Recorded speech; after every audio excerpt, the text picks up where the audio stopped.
मी आज कथेमध्ये जेही सांगितलेलं आहे ना ते सगळे पाप मी केलेले आहेत महाराज. मला भीती वाटते की मला भोगावे लागते महाराज. मी सगळे पाप केलेले आहे. चंचूला सगळं जसल्या तसं सांगते की मी कोणते कोणते कसे कसे पाप केलेले आहे. एक गोष्ट लक्षात ठेवा,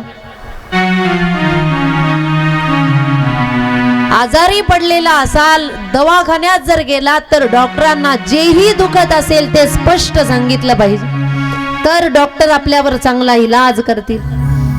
आणि आपण जर पाप कर्म केलेलं असेल तर गुरूंना आणि संतांना जसल्या तसं सांगा की महाराज माझ्याकडून ही चूक घडलेली आहे, मला क्षमा करा, मला काहीतरी माझ्यात बदल होईल याच्यासाठी प्रयत्न करा. दोन ठिकाणी व्यक्तीने कधीही खोटं बोलायचं नसतं.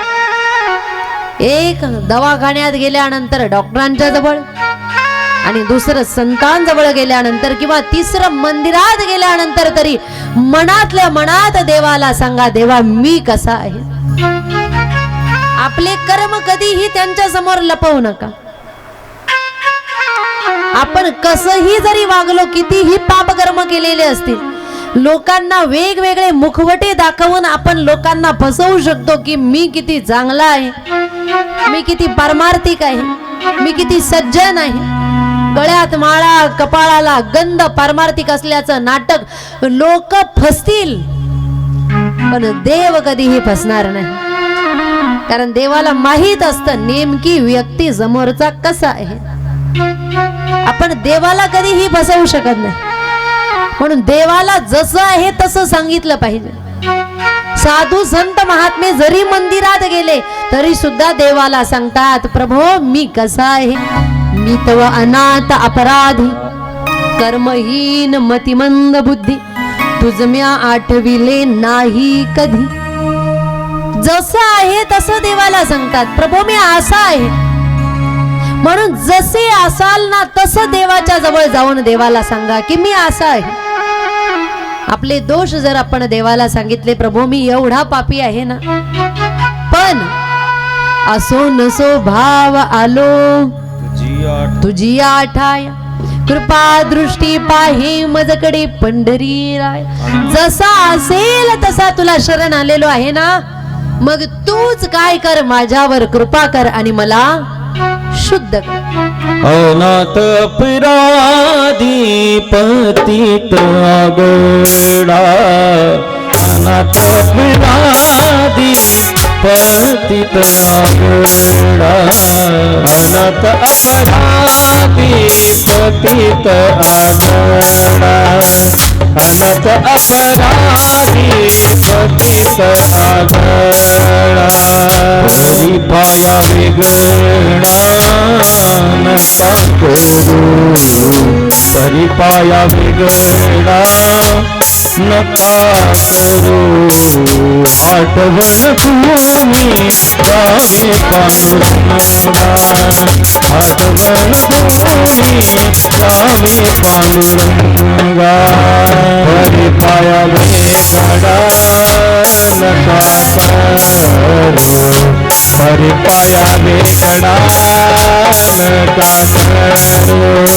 आठवण तुम्ही द्यावे पांडुरंगा, आठवण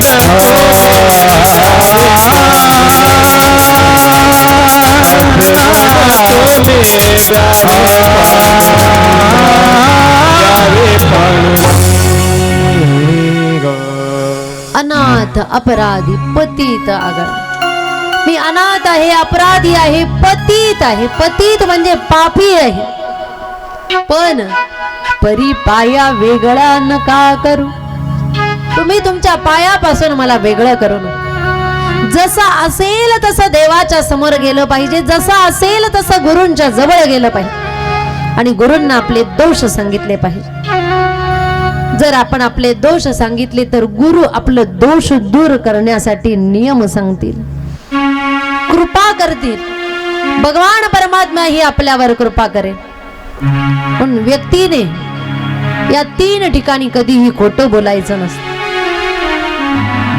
कुठे? एक वैद्याजवळ गेल्यानंतर, दुसरं गुरूंजवळ म्हणजे संतांजवळ गेल्यानंतर, आणि तिसरं देवासमोर गेल्यानंतर 3 ठिकाणी कधीही खोटं बोलायचं नसतं. या 3 ठिकाणी खोटं बोललात, डॉक्टरांजवळ गेले आणि खोटं बोललात तर डॉक्टर तुम्हाला योग्य औषधी देऊ शकत नाही. गुरूंजवळ म्हणजे संतांकडे गेल्यानंतर खोटं बोललात तर संत तुमच्यावर कृपा करणार नाही. आणि देवाजवळ गेल्यानंतर खोटं बोललात तर देवाला तुम्ही कधीही आवडणार नाही, देवही कृपा करणार नाही. कारण देवाला कोणता भक्त आवडतो? निर्मल मन जन सो मोहि पावा, मोहि कपट छल छिद्रन भावा. देवाला कपट छल करणारा भक्त आवडत नाही. म्हणून आपण कसे आहोत हे जसल्या तसं देवाला सांगितलं पाहिजे. चंचुलेने सुद्धा महात्म्यांना सांगितलं, महाराज तुम्ही वर्णन केल्या प्रकारे पैकी मी असं असं पाप केलेलं आहे, पण मला पश्चाताप होतोय की मी हे काय केलं. पाय धरले त्या महात्म्यांचे आणि चंचुला रडायला लागली, महाराज मला या पापातून मुक्त होण्याचा उपाय सांग. मला यातना शरीर प्राप्त व्हायला नको, मला नरकात जायचं नाही, मला हे भोग भोगायचे नाही, मला माझा उद्धार करा, मला वाचवा. जेव्हा चंचुलीने पाय धरले त्यावेळेस त्या महात्म्यांना करुणा निर्माण झाली. संत हृदय नवनीत समान. त्या महात्म्यांना करुणा निर्माण झाली आणि ते महात्मे चंचुलेला सांगायला लागले की तू काळजी करू नकोस, तू पाप कर्म केलं परंतु तुला आता पश्चाताप होतोय ना, पश्चाताप होणं गरजेचं आहे. पाप कर्म एखादी व्यक्ती अनावधानाने अज्ञानाने करून जाते, पण कथा मंडपामध्ये आल्यानंतर व्यक्तीच्या लक्षात येतं की मी अनावधानाने अज्ञानाने ही किती पाप कर्म केलेलं आहे. ज्या दिवशी हे लक्षात येईल त्या दिवशी आपल्यालाही पश्चाताप झाला पाहिजे की मी किती पाप कर्म केलेलं आहे. पश्चातापासारखं पवित्र तीर्थ या जगामध्ये कोणतंही नाही. पश्चाताप रूपी तीर्थामध्ये व्यक्तीने स्नान केलं पाहिजे.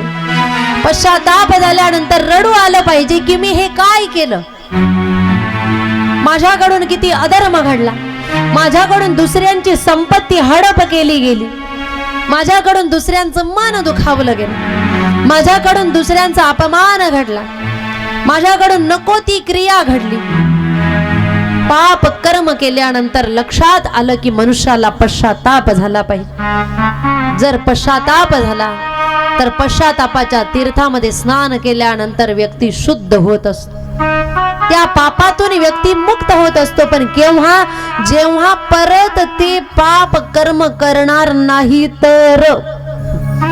नाहीतर पाप केलं पश्चाताप झाला, परत पाप केलं परत पश्चाताप झाला, परत चुका करतायत परत पश्चाताप होतो, याला अर्थ नाही. पश्चाताप झाल्यानंतर पुन्हा ती चूक कधीही व्हायला नको.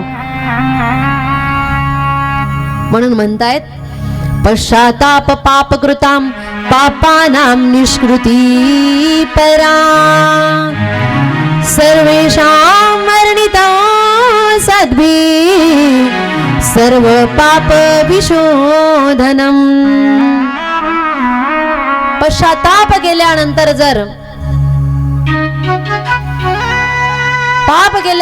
जर आपण पश्चाताप केला तर सर्व पाप विशोधनम, व्यक्ती सर्व पापातून मुक्त होत असतो. म्हणून भगवान परमात्म्याला म्हटलं पाहिजे, देवा अनावधानाने पाप कर्म झाले पण याच्यानंतर होऊ देऊ नकोस, माझ्यावर आता दया करा, कृपा करा. त्या ठिकाणी सांगितलं की देवी तुम्ही पाप कर्म केलेला आहे ना, पश्चाताप झाला, ठीक आहे. आता जर तुम्हाला नरकात जायचं नसेल ना, उपाय आहे, तुम्ही पूर्ण शिव पुराण कथा श्रवण करा, तुम्ही महादेवाची भक्ती करा, महादेवाच्या नामाचा जप करा.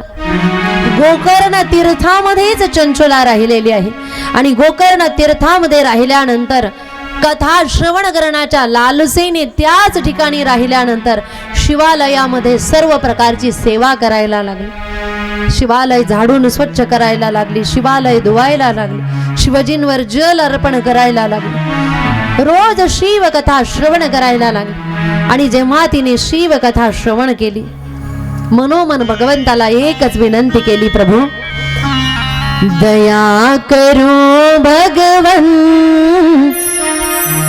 मुझ पर भी कुछ तो दया करो.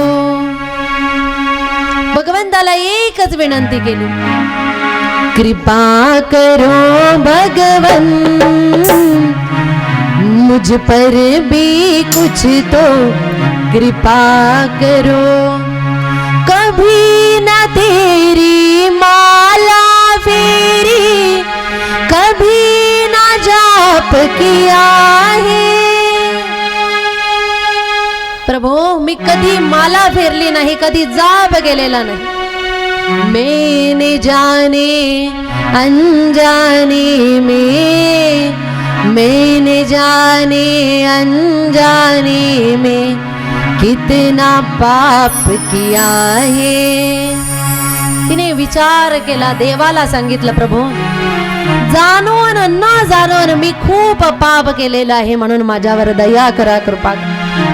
विनंती मनोमन करते, कथा श्रवण करते, महादेवाची सेवा करते. परिणाम काय झाला, एक दिवस जेव्हा अंतिम क्षण जवळ आला, त्यावेळेस चंचुलीने प्राण सोडले. आणि चंचुलीने प्राण सोडल्यानंतर शिवगण आले आणि शिवगण चंचुलेचा आत्मा घेऊन निघून गेले शिवलोकामध्ये. शिवलोकामध्ये गेल्यानंतर चंचुलेने त्या ठिकाणी भगवान महादेवाला बघितलं. महादेवाचं पूजन करणारे, महादेवाची सेवा करणारे सर्व देवी देवतांचं दर्शन त्या ठिकाणी चंचुलेला झालेलं आहे. अनेक देवी देवतांना चंचुलेने त्या ठिकाणी बघितलेलं आहे, जे महादेवाचं पूजन करत आहेत, महादेवाची सेवा करत आहेत. धन्य आहे चंचुलेला महादेवाचं दर्शन घडलं. केवळ महादेवाचंच दर्शन घडलं असं नाही, तर चंचुलेला देवी पार्वतीचं सुद्धा दर्शन घडलेलं आहे. देवी पार्वतीचं दर्शन घडलं आणि देवी पार्वतीने चंचुलेला कायमच आपल्या सेवेमध्ये ठेवून घेतलेलं आहे, सेविका म्हणून ठेवून घेतलं. चंचुला देवी पार्वतीची सेविका झालेली आहे शिवलोकामध्ये. आणि जेव्हा चंचुला त्या ठिकाणी सेवा करायला लागली, बरेच दिवस व्यतीत झाले. एक दिवस खिन्न मनाने बसली आणि देवी पार्वतीने चंचुलेला विचारलेलं आहे, चंचुले तू खिन्न मनाने का बसलेली आहे, तू कोणती चिंता करते, काय झालेलं आहे. त्यावेळेस चंचुलीने देवी पार्वतीला सांगितलं, मा मी शिव कथा श्रवण केली, मी शिवालयामध्ये भगवान महादेवाच्या लिंगाचं पूजन केलं, सेवा केली, माझा उद्धार झाला, मला शिवलोकाची प्राप्ती झाली, मी तुमची सेविका बनली. पण मा माझ्या मनामध्ये एक विचार येतोय, मा माझ्या पतीचं काय झालेलं आहे. माझे पती जे आहे बिंदुक मरणोपरांत त्यांना यातना शरीर मिळालेलं असेल का, कोणत्या योनीमध्ये ते भटकत असतील, त्यांचाही उद्धार झाला पाहिजे ना. मग कुठे आहेत ते तुम्ही मला सांगा. चंचुलेने जेव्हा देवी पार्वतीला विचारलं, त्यावेळेस देवी पार्वतीने चंचुलेला सांगितलं की चंचुले तुझा पती बिंदुक पिशाच बनून विंध्याचल पर्वतावर भटकतोय, त्याला पिशाच योनी प्राप्त झालेली आहे. पाप कर्म केल्याचा परिणाम तो पिशाच बनून त्या ठिकाणी भटकतो. हे ऐकल्याबरोबर त्या ठिकाणी चंचुलेला वाईट वाटलं. चंचुलेने हात जोडलेले आहेत आणि देवी पार्वतीला चंचुला विनंती करते, मा माझा उद्धार झाला, पण माझ्या पतीचा सुद्धा उद्धार झाला पाहिजे. मा माझ्या पतीची अधोगती झालेली मला बरं वाटत नाही, त्यांच्या उद्धारासाठी काही उपाय आहे का मा. त्यावेळेस देवी पार्वतीने सांगितलं, हो चंचुले तुझ्या पतीचाही उद्धार होऊ शकतो. बघा चंचुलेचा उद्धार झाला, पण पतीचाही उद्धार झाला पाहिजे हा विचार चंचुलेच्या मनामध्ये आहे. आपण परमार्थाला लागलो ठीक आहे, आपला उद्धार होईल ठीक आहे, पण आपण परमार्थाला लागल्यानंतर इतरांनीही परमार्थ केला पाहिजे, त्यांची अधोगती व्हायला नको, त्यांची चांगली गती होण्यासाठीही आपण मनामध्ये विचार केला पाहिजे. कारण शास्त्र सांगतंय, नाथ महाराज सांगतायत, सुखी जेने व्हावे जगनी व्हावे, अज्ञानी लावावे सन्मार्गासी. आपण चांगल्या मार्गाला लागलो ठीक आहे, पण बाकीच्यांना सुद्धा चांगल्या मार्गाला लावणं हे आपलं कर्तव्य आहे. आपला उद्धार झाला ठीक आहे, परंतु बाकीच्यांचाही उद्धार झाला पाहिजे, हा विचार सुद्धा केला पाहिजे. चंचुला मनामध्ये विचार करते आणि तो विचार देवी पार्वतीला चंचुलीने सांगितलेला आहे. कारण प्रत्येकाचं कर्तव्य आहे. श्रीमद भागवतामध्ये एक सुंदर श्लोक आलेला आहे.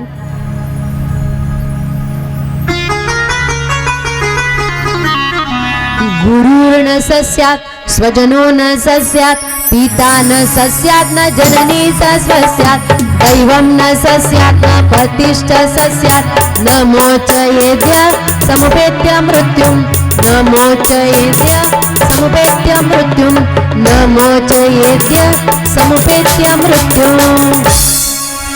गुरुर्न सस्यात् स्वजनो न सस्यात् पिता न सस्यात् न जननी न सस्यात्. ते गुरु नाही जे शिष्याचा उद्धार करत नाही, तो पिता नाही जो मुलांना परमार्थ मार्गाला लावत नाही, ती पत्नी नाही जी पतीला परमार्थ मार्गामध्ये लावत नाही, ते देव नाही जे आपल्या भक्तांचा उद्धार करत नाही. म्हणून आपला उद्धार जरी झाला तरी इतरांचा उद्धार व्हावा याच्यासाठी व्यक्तीने प्रयत्न केला पाहिजे. हे प्रत्येक व्यक्तीचं कर्तव्य आहे. माता पार्वतीने सांगितलं, तुझ्या पतीचाही उद्धार होऊ शकतो. पण शिव पुराणाद्वारे त्यावेळेस देवी पार्वतीने तुंबरू नावाच्या गंधर्वाला बोलवलं. चंचुलेलाही सांगितलं, तुंबरू गंधर्वासोबत जा आणि तुंबरू गंधर्वासोबत गेल्यानंतर विंध्य पर्वतावर जा.